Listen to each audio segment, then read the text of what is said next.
Another roller coaster week for the Trump administration. From his speech to his tweets, we'll talk about it all. Plus, a familiar name in the race for mayor and a new look for the East Riverfront. Today is Sunday, March 5th, 2017, and this is Flashpoint. Good morning and welcome to Flashpoint after another wild week. President Trump's first address to a joint session of Congress on Tuesday night already seems so long ago. It was a speech that many saw as very strong, a very effective pivot for the president. Even some of his ardent critics said afterwards that he at last seemed presidential. But 24 hours later, reports surfaced that Attorney General Jeff Sessions had met with the Russian ambassador when he had told Congress that he had not. Some Democrats called on him to resign. President Trump took to Twitter and called it a witch hunt, and that was just the beginning. On Saturday morning, a fresh barrage of tweets from accusations that former President Obama illegally tapped phones in Trump Tower to the continuing feud with Arnold Schwarzenegger. We'll get into all of it this morning. Also today, Devin had a conversation with Mayor Duggan last Sunday. They talked about his re-election bid. The mayor already showed remarkable political power in winning his first term as a write-in candidate. That's unheard of. Does anyone really want to take that on? Coleman Young Jr. says yes. Will he follow a family tradition? He'll talk with Devin this morning about why he's running. And if you haven't been along the new and improved riverfront downtown, you are really missing something special, and it's about to get even better. The Detroit Riverfront Conservancy has unveiled its plans for the East Riverfront. We'll take a closer look this morning on Flashpoint.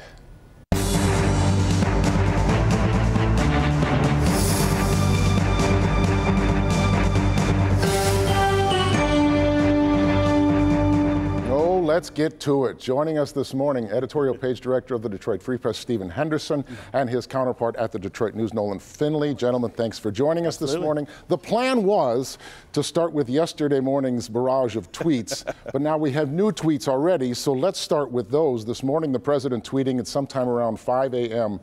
Is it true the DNC would not allow the FBI access to check server or other equipment after learning it was hacked? Can this be possible? And another tweet, he has also called for a congressional investigation of the Obama administration, by the way.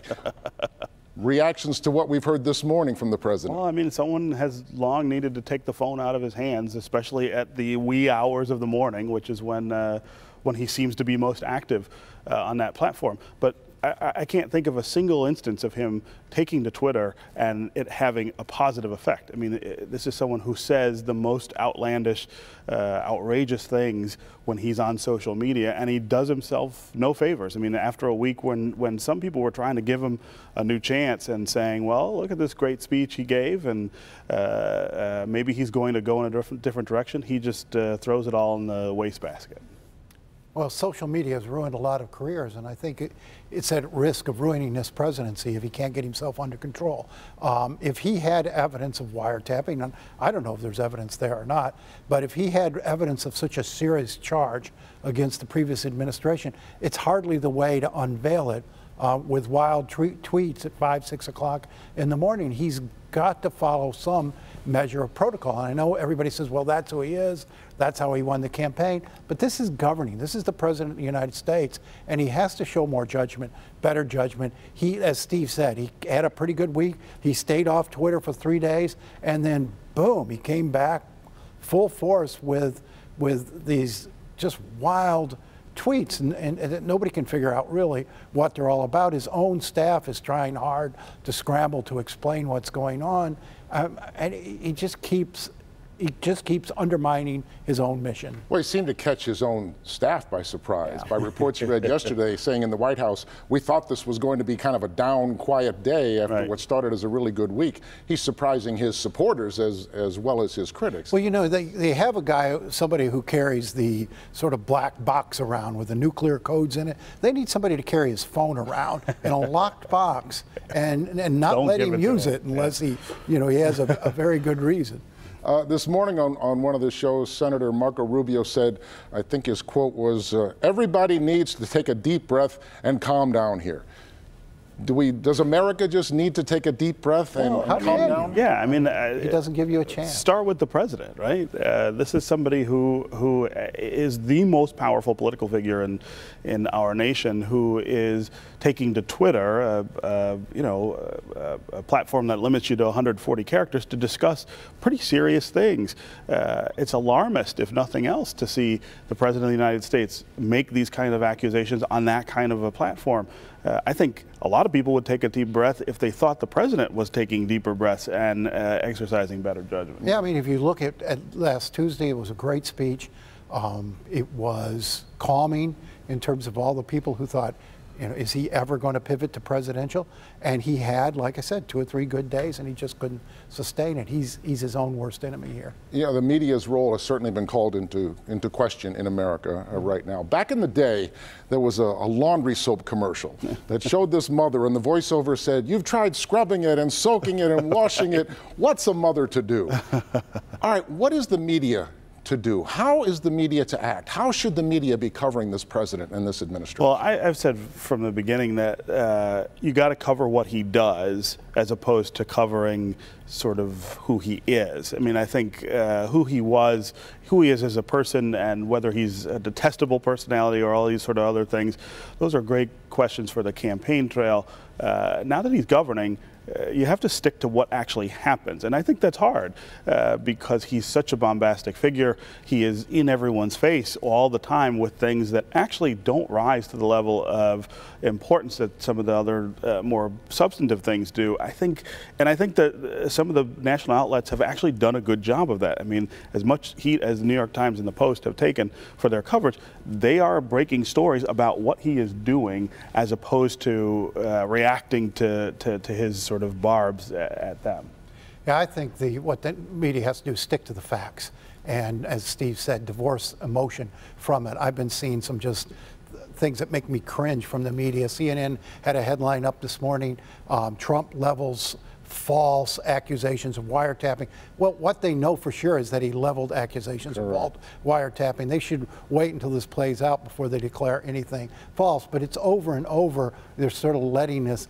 There is a seeming mission on the part of many in the press to set themselves up as an opposition party. And I think that just erodes trust in all of the press. Well, and is the media guilty, the national media, of moving to, it's about the headlines, it's about the numbers, it's about the ratings, let's be sensational, and now the media has to look in that proverbial mirror and draw back to be journalistic? I mean, again, I think there's a big difference between, and I'm not trying to throw anybody under the bus here, but cable news has treated all of this very differently than print has. I think the Times and the Post, if you go back and read the stuff that they have done, the incredible deep reporting of the substantive issues that have come out here, I don't think you find a whole lot to take issue with. Have there been some instances of going too far? Probably. But it's not a pattern. I think cable news, which lives off that 24-hour cycle, has a much higher propensity to sort of go beyond what the fact is and try to sell something. You know, I said a couple of weeks ago on this show that we've got to establish a hierarchy of hysteria, and we're treating everything as if, Code red. Oh, where it's a push, somebody pushed the button. Right. And, you know, I think we do need to put things in a little more perspective. It is difficult when the president is so personally provocative. I think he could avoid much of the bad coverage that he's so decrying just by watching his own behavior, staying off Twitter, and conducting himself in a professional manner. Well, and maybe you've answered the question, which is, what does this president, this administration need to do to get things rolling? Yeah. They're just spinning their wheels right now. Well, I mean, it needs to be professionalized, right? I mean, you still have people around this president who actually have no earthly idea how the White House should operate. They don't know how it should relate to Congress. They don't know how it should relate to the various cabinet level positions. The Republican establishment that, for instance, helped George W. Bush's administration navigate all those things are largely holding back from this administration. If this administration is going to find its footing, it's going to be through some professionalization of that staff to get people in there who know what they're doing and know how to actually make government work. I think he needs to call the Republican congressional leaders into the White House and come up with a blueprint, a timetable, and agenda. This is what we're going to roll out in terms of tax and regulatory reform, and when. This is our answer to Obamacare. Put a timetable in place, an agenda in place that both can agree on and start getting things done. I think what the American people are looking for is some of the things that Republicans promised to do during the campaign, and they need to get about doing it. Stephen, Nolan, thank you very much for joining us this morning. We're out of time, so we won't get to the most important question, which is, did Arnold Schwarzenegger resign or was he fired? We'll never know the truth. When we come back, Devin sits down with mayoral candidate Coleman Young II. The luck of the... We're not sure how many people are going to be running for mayor of Detroit this year. Some 24 people have pulled the papers for a possible run so far. Deadline, though, still many weeks away. One familiar name is ready for a run, and that is State Senator Coleman Young Jr., my guest this morning on Flashpoint. Thanks very much for coming. Devin, you look like new money, man. It's just good to see you. I finally arrived. I made it. I'm on Flashpoint, man. Well, that's what I told you earlier. I'm in the hot seat, man. I'm afraid. I'm living the dream. I'm living the dream, Devin. Well, I'm glad we've been able to fulfill that dream for you. You have. Let's talk, though, about this race and what you want to do. Absolutely. It was just a couple of months ago. You were standing with Mike Duggan as they were cutting the ribbon on an apartment complex that was going to include a lot of low-income housing. You both had really great things to say about each other. Now I'm not hearing as much of that now. Why have you decided to run against listen, I can't control what my opponent says or does, but I know the reason why I'm running is the fact that 40% of the city is living in poverty right now. 40%. The fact that you have 35,000 people who are facing foreclosure, that you've had literally 30,000 people have their water shut off. And right now, today, while the mayor is out in New York partying with movie stars, people in the city of Detroit do not have water because this boil advisory that's going into Friday. They can't wash themselves. They can't feed themselves. You're putting a boil water advisory because of low water pressure at the feet of the mayor? Well, listen, this is about management. It's about competence. And even if you were doing something, why couldn't you be here with the city of Detroit right now? You should be in New York partying while people don't have water. But hospitals don't have water. At a fundraiser in New York, but that was also part of another visit or other business apparently. But you can't have that here. There's plenty of places that have a fundraiser. There's plenty of places that have other business here in Detroit. Understood. The mayor, though, spends about 80% of his time, to my reckoning, especially last week in the State of the City address, talking about the neighborhoods, the issues that you're talking about. Right. Does that not strike you as his priority? The critical word is talk. We want someone that's actually going to do something. And the fact that we have billions of dollars of investment that are going through the city of Detroit, and yet we have 40% of the people who are living in poverty. You have people in the neighborhoods, 27% The control of a mayor, though, over the rate of poverty is what? Well, there's lots of things you can do. You can have community benefits agreements, which he voted against and I voted for, which would make sure that people actually get hired, where they have a contractual agreement between the developer. Voters did pass a community benefits agreement. No, that's not. There's no mandate though on that. And a mandate is not a community benefits agreement. It's not a community benefits agreement. Okay. It's like Kool-Aid with no sugar. You know what I'm saying? You can say it's Kool-Aid, but you're drinking red water. And that's basically what we have right now. And there's all kinds of things that you can do in terms of job training. There's no reason why in the city of Detroit right now, why schools are not partnering up with labor unions to be able to provide training and skills to these kids once they graduate from school and they decide that they don't want to go, maybe they want to go to college or not, they should be able to get a job in the city of Detroit right here. There's no reason for that. Job training was another part of his address the other night. But when we have a mayor who has gotten the streetlights on in the first time in decades, not decades, but many, many years, I guess a decade and a half at least. Does he deserve no credit for what has been happening in the neighborhoods? Well, first of all, we've got 11,000 demolished buildings down that weren't before. Well, first of all, let me say this. First of all, let me say in terms of the lights, that was Mayor Bing. That was not my opponent, one. Secondly, that's good that they turned the lights on, and I appreciate that. But what good is it for you to have lights on outside your house if you can't keep the lights on in your house? And I think that's what a lot of people are going through right now. The fact that we have created all these jobs, we have billions of dollars of investment, and the city of Detroit is not working. The people in the neighborhoods are not working. Unemployment rate in these neighborhoods are at 27% or higher. There is no reason why we have billions of dollars flowing through this city and why there are people who are in the neighborhoods who are poor and begging for bread. That is fundamentally wrong. A lot of people have pointed to a frustration at people who want to set up a divide between downtown and midtown and the neighborhoods. Every time a job shows up in downtown, it means more of a tax base in the city. And the city needs tax base, it seems to me, more than it needs anything else. I mean, isn't there a connection between good things in downtown and the rest of the city? Well, I don't understand why. Well, first of all, let me say, there are poor people who are in downtown and who are in midtown too. Yes. And there's people right now in downtown and midtown that don't have water because it's boil advisory, which is just earlier this past week. Yes. Outrageous. One. But secondly, let me say, why don't we just take people who are in the neighborhoods who don't have jobs, train them, and let them have access to the jobs that are downtown? But right now, what we have is we have people who live in the suburbs, who work in the city. Have the jobs for the increase for them has gone up 16%. Yet jobs for Detroiters, by the jobs that are created in Detroit, has gone down by 35%. That is fundamentally wrong. And you can't tell me in the 21st century with community benefits, with legally binding contracts, and just a mayor that genuinely fundamentally cares why that is going on. Well, we have a school system that really is obviously not up to par, is not fulfilling the needs of an employment footprint that is there. What is the power of the mayor to change that? Well, the power of the mayor can advocate. He could go to Lansing, he could advocate for reform. I was trying to pass reforms for change in the school district, whether it be expanding learning time, whether it be medical homes, whether it be universal pre-K.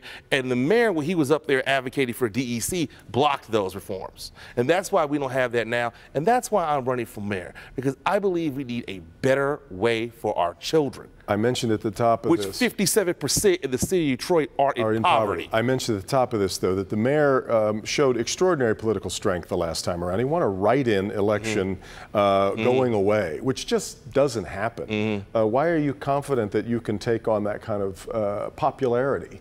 Well, listen, who can talk about crime going down, can talk about the lights coming on. Well, listen, David slew Goliath with 5 smooth stones.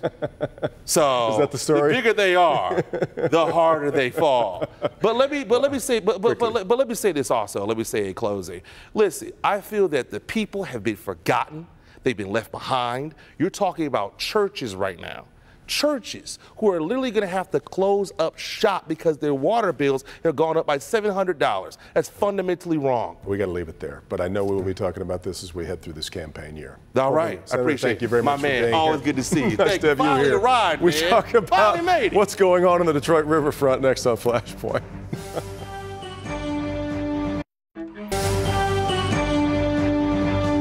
Welcome back. A shining example of the Detroit Renaissance can be found along the riverfront and the Riverwalk and the handiwork of the Detroit Riverfront Conservancy. This past week, we got a look at the next big chapter as it all moves farther east. Great to have with me this morning Mark Wallace, the president and CEO of the Detroit Riverfront Conservancy. Mark, thanks very much for coming. Thanks for having me, Devin. This is an exciting next sort of piece of this. How big of a piece does this feel like to you? Is this like the other half, the other third? What does it feel like to you? This is building on a lot of great lessons that we've learned over the years and a lot of great community input as well. We've been working on this project for almost a year.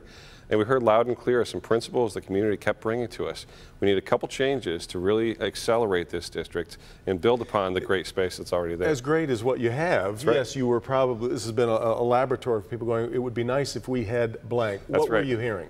Well, we were hearing a lot of things. And fundamentally, what the community is looking for is a great riverfront experience. So the first move that we've decided to make is that there were 3 parcels that were slated for private development south of Atwater Street. So if you know where the carousel is, which most people do, in between the carousel and the wetland, there was going to be a big building.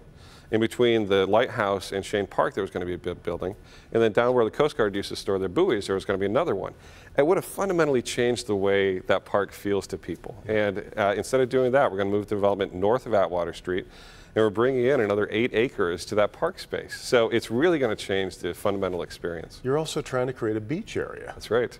Well, if you look at the riverfront. Along water, yeah, what an idea. Why not? One of the things we heard is people want to get into the water, and when we looked at it, it's just too dangerous to do. But we said, why not provide the beach experience minus the swimming? And we can do that. Yeah. We can do the sand, we can do, we can get people wet with hoses, we can do some volleyball out there. That whole sort of beach thing we're going to try to do. And There's a cadence of parks that go along the riverfront, from Rivar to the Carousel, Renaissance Center with the fountain, Mount Elliott Park with its great water feature, and then Gabriel Richard Park with the butterfly gardens. But there's one big gap right there, right at Joseph Campos. Yeah, so yeah. Atwater Beach, we're hoping to bring it to the public next year. I love the title already, Atwater Beach. The other thing, the DeQuinter Cut has been such a success, and you wanted to kind of create another similar experience. That's right. The DeQuinter Cut is one of those great gathering places, like the entire riverfront, where there's no two Detroit story. It's everybody. You know, you see folks who live in the Mies van der Rohe houses that are just, you know, exploding in value. And you see folks from the cooperatives who live around there. Everybody comes together. That bike culture is very diverse, and the DeQuinter Cut's been such a success. We looked at opportunities to do 2 more greenways that would actually connect the neighborhoods, the King homes, Ralph Bunch homes, and the folks going all the way up to the downtown boxing gym and Gleaners. So trying to pull those DeQuinter Cut experiences right down to the riverfront so that folks can have that waterfront experience. It's really important where you set the bar, and I've always talked for a long time about the book Cadillac set a bar. It was better than it needed to be, I guess is what I would say. And all of a sudden, people had a different expectation. Right. I think the same thing about the riverfront, and so now what follows it has to meet a new expectation. That's right. Well, and fundamentally, cities are places that are great because of the people. If we'd built the Riverwalk and nobody showed up, it would be a colossal failure. But through our programming, through our partnerships, through the folks who have come with us, we've really been able to create a place where everyone's proud of Detroit. Everyone feels like the best version of themselves. There's something magical about that interaction of nature and people, a very urban city with a very natural green space right along the waterfront. It's almost like watching a campfire. The river just, you know, calms people down and makes you feel good about yourself, makes you feel close to your family, close to your friends. And it was always this great mystery, and you and I've talked about this before, about, you know, how do you mess up a riverfront? That's right. And yet for so long we didn't really take advantage of it. And this must feel pretty gratifying to see what's happened there now. It does. You know, I worked in real estate for 10 years, and around Detroit you see examples of buildings that people thought would be there for generations that are falling down. What I know for a fact is when we take a former industrial site and turn it into a public park, it's not going to go back into an industrial site anytime in my lifetime, my kids' lifetime, my grandkids' lifetime. And we're very proud of that work. When I hear people, and I know you know that the word gentrification is a loaded word. I talked to the mayor about that at this table just last week. I always want them to see the riverfront, the Riverwalk as an example, the extraordinary array of people that's down there at a given time. That's right. And again, it's that diversity of experience that really makes cities great.